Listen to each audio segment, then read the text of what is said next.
ছাত্র জনতার অভ্যুত্থানের মুখে গত ৫ আগস্ট প্রধানমন্ত্রীর পদ থেকে পদত্যাগ করে পালিয়ে ভারত যান শেখ হাসিনা। এরপর অভ্যুত্থানের সময় সংগঠিত হত্যাকাণ্ডের জেরে তার বিরুদ্ধে মামলা হয়েছে বেশ কয়েকটি। এর প্রেক্ষাপটে শেখ হাসিনাকে প্রত্যর্পণে ভারতের কাছে চিঠি লিখেছে বাংলাদেশের অন্তর্বর্তীকালীন সরকার। কিন্তু ভারত তার ঘনিষ্ঠ মিত্র শেখ হাসিনাকে বিসর্জন দেবে না। ভূ রাজনৈতিক কারণ বিবেচনায় তারা শেখ হাসিনাকে ফিরিয়ে দেবে না।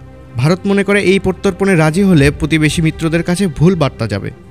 ভারতের দ্য ইকোনমিক টাইমসের প্রতিবেদনে বলা হয়েছে, বাংলাদেশের বর্তমান ডক্টর ইউনূস সরকারের চাপ থাকা সত্ত্বেও ভারত এই বিষয়ে দ্রুত কোনো সিদ্ধান্ত নেবে না। অনুরোধটি তারা সতর্কতার সঙ্গে পর্যালোচনা করবে এবং এতে কয়েক মাস সময় লেগে যেতে পারে। প্রতিবেদনে উল্লেখ করা হয়, হাসিনা ভারতের স্বার্থ রক্ষা করেছেন। এই বিবেচনায় প্রত্যর্পণ পর্যালোচনায় সময় নেবেন তারা। সূত্রগুলো মনে করে, বর্তমান পরিস্থিতিতে যদি শেখ হাসিনাকে বাংলাদেশে ফেরত পাঠানো হয় তাহলে তার জন্য একটি অনিশ্চিত ও ঝুঁকিপূর্ণ পরিস্থিতি তৈরি হতে পারে। এ কারণেই রাজনৈতিক বিশ্লেষকদের মতে ইস্যুটি জটিল এবং সময় সাপেক্ষ বলে বিবেচিত হচ্ছে। আন্তর্জাতিক ডেস্ক, দৈনিক করতোয়া।